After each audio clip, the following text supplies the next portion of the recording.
David Hale of ESPN wrote something on Monday that should give all the Chicken Littles about the future of the ACC a bit of a breather, and will get you all off the ledge. We'll get into this and all the things about realignment on today's Locked On Boston College. You are Locked On Boston College, your daily podcast on the Boston College Eagles, part of the Locked On Podcast Network, your team every day.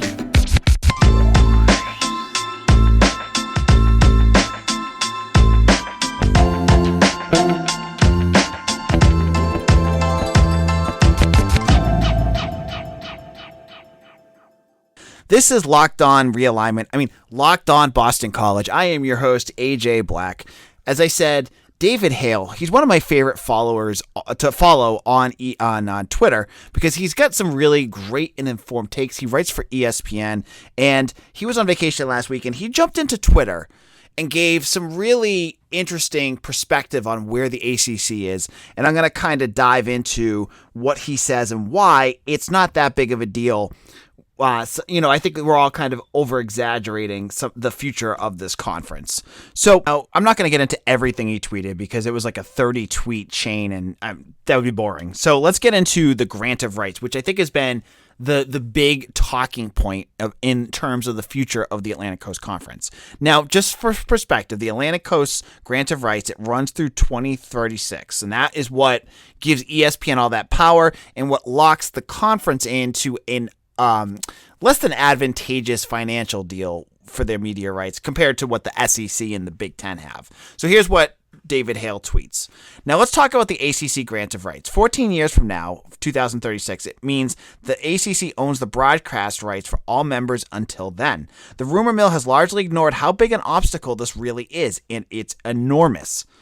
He said, another aside, adding new teams or opening up the TV contract would not void the existing grant of rights. They are separate documents. If new teams join the ACC, they'd have to sign the same grant of rights as everyone else. Same for departing teams, unless 50% leave. So what would it take for a team to leave? An exit fee. Here's what he says. 3 times the annual value, which he said right now is about $30 million. Which would be in the estimate of $120 to $150 million. Then, assuming the ACC allowed the team to buy out its media rights, you'd be looking at another 300 million or so minimum from 2024 to 2036. Now play that out. $300 million every single year. I don't care if you're Clemson. I don't care if you're Florida State. That is astronomical. And Florida State, I didn't get into it last podcast, their athletic department is hurting right now. They can't be taking humongous losses like this, especially because they're supposed to be we're all supposed to be academic institutions first, not athletic. And if they're hurting, Joe Schmo student because they have to dip into the student fees to cover all this stuff, it's not a good look for a program. So he says that, right? But here's the thing.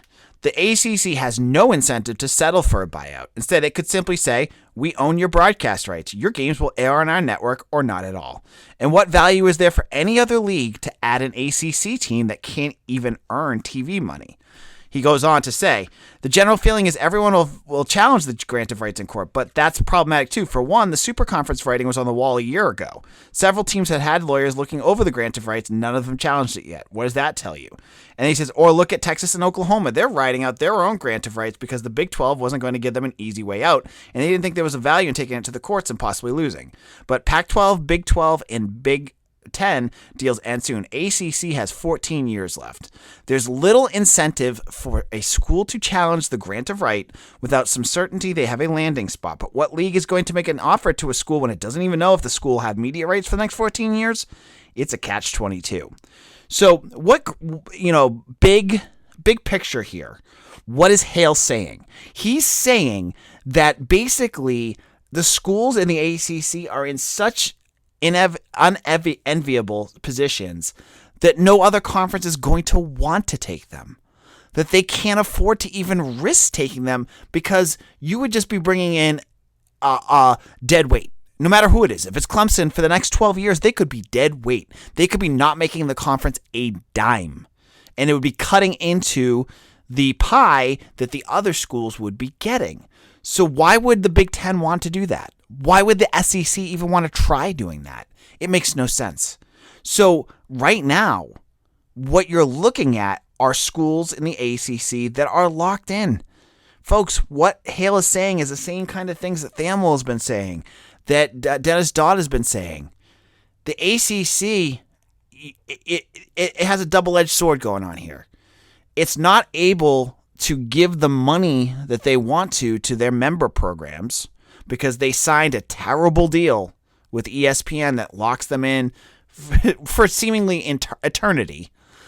But on the other hand, that deal is keeping schools from leaving because other conferences don't want to touch it. Other schools, these schools can't afford to get out of it.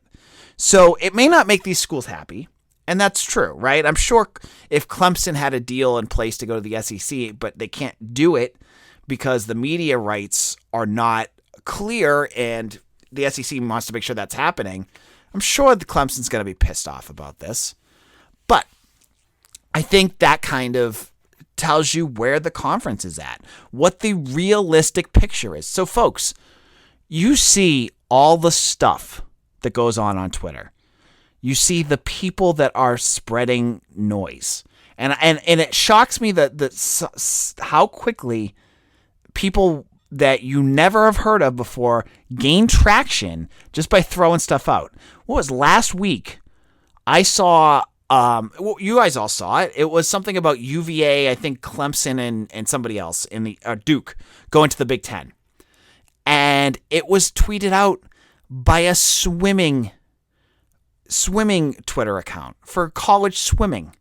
And I saw some people saying, well, it's because that swim coach may know about it because he's talked to this person. Let me tell you this. This conference realignment news, the news and rumors, it is the real stuff, the real the truth stays so close to the ADs and the people in charge that I guarantee you the swimming coaches don't know what's going on, that the marketing teams don't know what's going on. I bet you the assistant ADs don't know what's going on because it's such a high-level conversation. And because it's such a high-level conversation, the truth very, very rarely gets out. And if they're going to go out, and I've said this all along with you, when it happens, it goes to people like Dennis Dodd of CBS, like Pete Thamel of ESPN. It's those big names. The swimming blogs, they're not going to know anything. The even the team blogs, like, I don't know. The ADs don't tell me what they're thinking about for realignment. It's very, very close to the vest. So just as a piece of warning, folks, keep your eyes open and think critically here. Don't just gobble up every little rumor you hear. David Hale, he's a good one to listen to. And I think he brings up a lot of good points. And in our second segment, I'm going to get into another point he brought up about where this could go for the ACC moving forward and what to expect in this next round of realignment. And if there's other pieces of articles that we're going to kind of all combine into our conversation. But we'll get to that in just a moment. If you are like me and you're always doing work on your car, you're always looking for ways to save money. And the best way to do it is to check out rockauto.com. With the ever-increasing numbers of makes and models, it's now impossible for your local chain auto parts store to stock all the parts you need. Why endure often pointless or seemingly intimidating questions and wait while the person behind the counter orders the parts on their computer, choosing the only brand their warehouse happens to carry? You have computers with access to rockauto.com at home and in your pocket.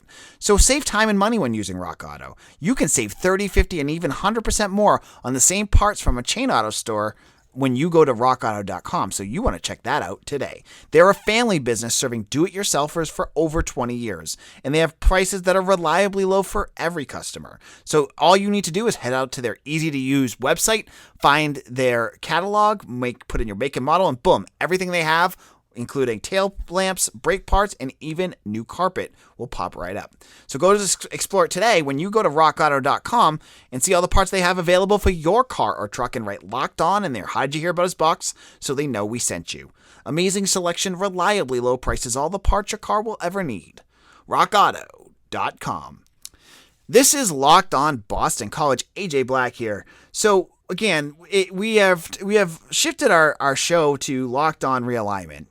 Because there's nothing really going on with BC sports right now. It's quiet. And we'll get into a couple little news pieces in our final segment.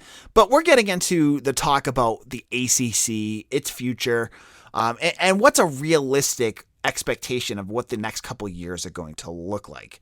Now, the ACC, it hasn't been poached. And I think folks have been expecting it to happen.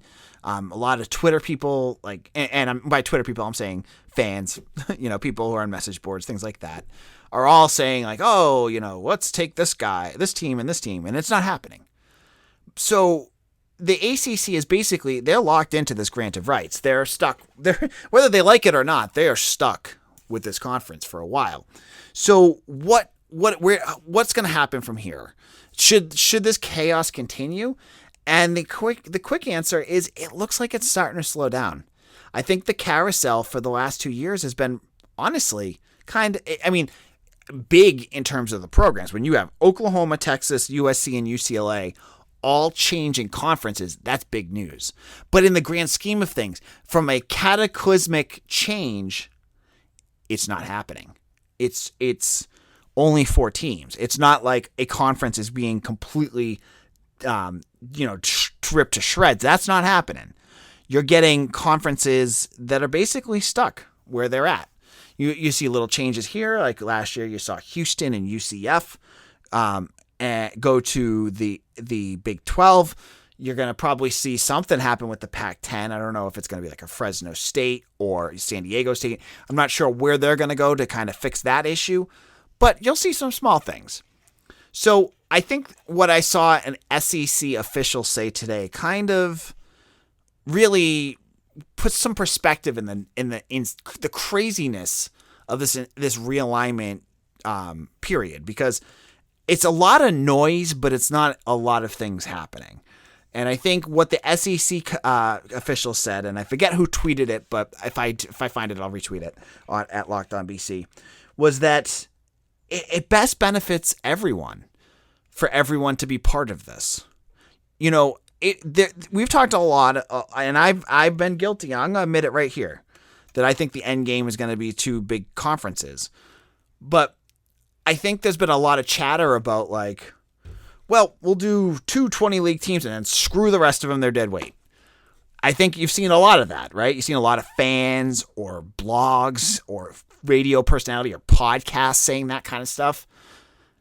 I think the SEC official says it's best to keep everyone in the game, basically, to keep everyone as part of this. It's beneficial for everyone to have this happen, to have everyone still be a major part that's in the Power 5. You do not want to kick out 20 teams, because you're going to miss out on special moments that could be big financial things, right?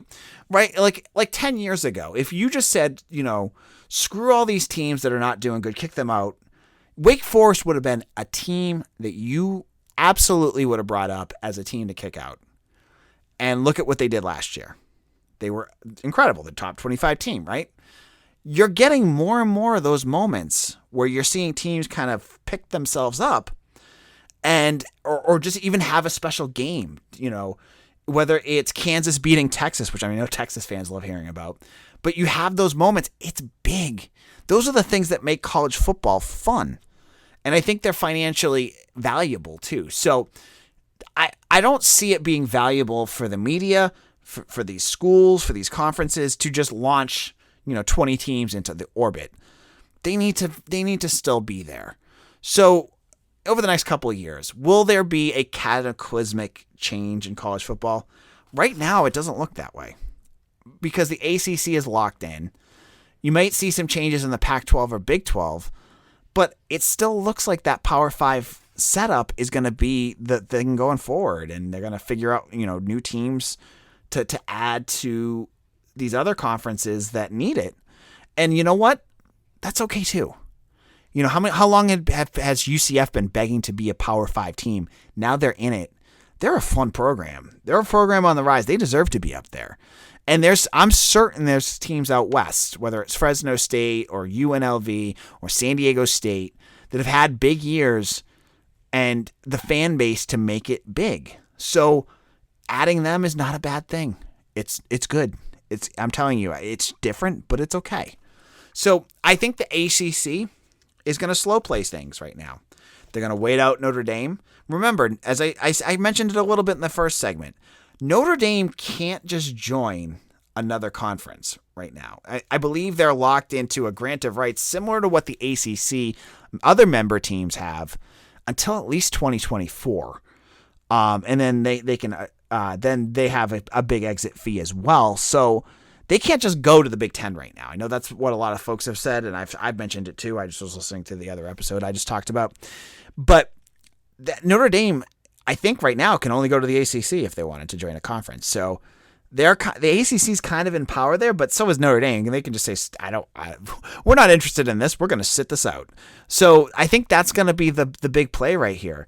And when I mentioned the grant of rights in that first segment, Hale also brought up that other schools can join, but it's not going to rip up that contract. So that's some good clarification and a point that I was incorrect on in past episodes, that if new schools come in, it doesn't immediately shred up that grant of rights, just adds these schools to it.